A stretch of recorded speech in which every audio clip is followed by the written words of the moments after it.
What's going on, guys? We're back here again today. Welcome back to the channel, Savage Panda Projects, the habitat for horsepower. So on today's video, we're going to be talking about 5 reasons why you absolutely must have a DSG tune on your MQB car.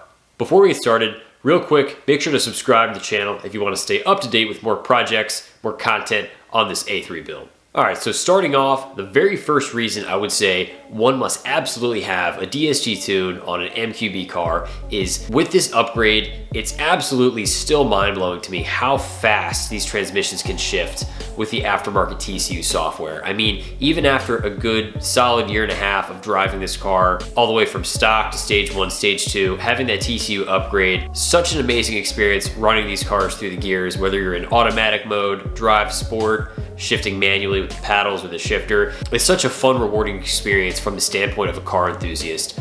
Guaranteed to put a smile on your face. It's just an absolute night and day difference. It really wakes up the car, and you will notice immediately how much faster those shift points are. You start adding your basic bolt-ons, your performance software for the ECU.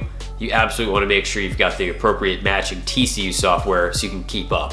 Probably one of the biggest selling points for some of these MQB cars is having that dual clutch transmission right out of the box. A phenomenal platform, absolutely something that's very tunable. If you want to have a much faster shifting experience, definitely check out TCU software. All right, moving on to reason number 2, increased clutch clamping pressure. This is a big one.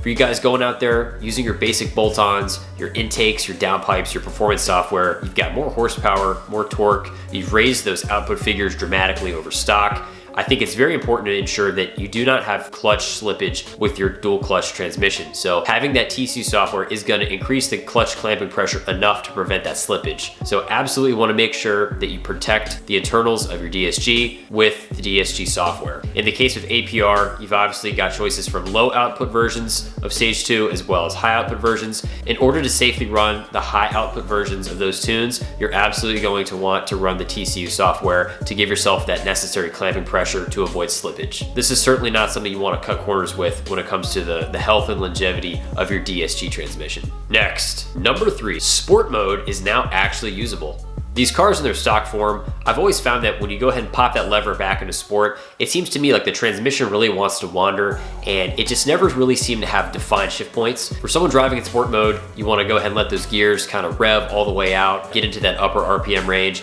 I think sport mode is definitely going to do it for you. If you want to actually have usable sport mode, make sure to go ahead and grab a DSG tune. You'll be amazed at how much better the drive mode feels with the aftermarket performance software. Moving on here, number 4.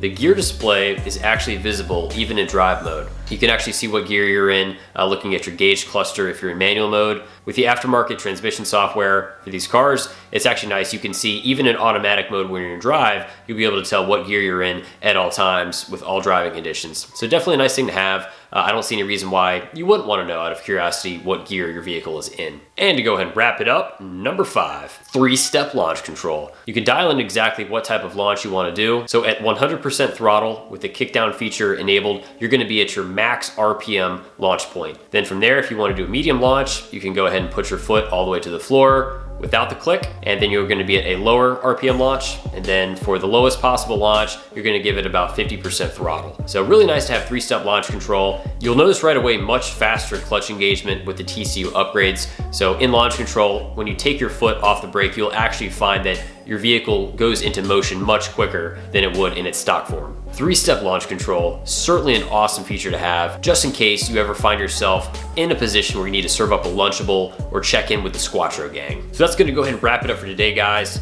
Make sure if you have any MQB car, that's any Audi A3, S3, MK7 GTI Golf R, do yourself a favor, pick up a TCU tune. I don't think you'll be disappointed. So it's gonna go ahead and wrap it up for today. Thank you guys so much for checking out this video. Go ahead and subscribe to the channel if you haven't already. If you want to stay up to date with more projects on the A3 build, as well as all other automotive related discussion videos. Thank you guys so much. I will see you in the next one.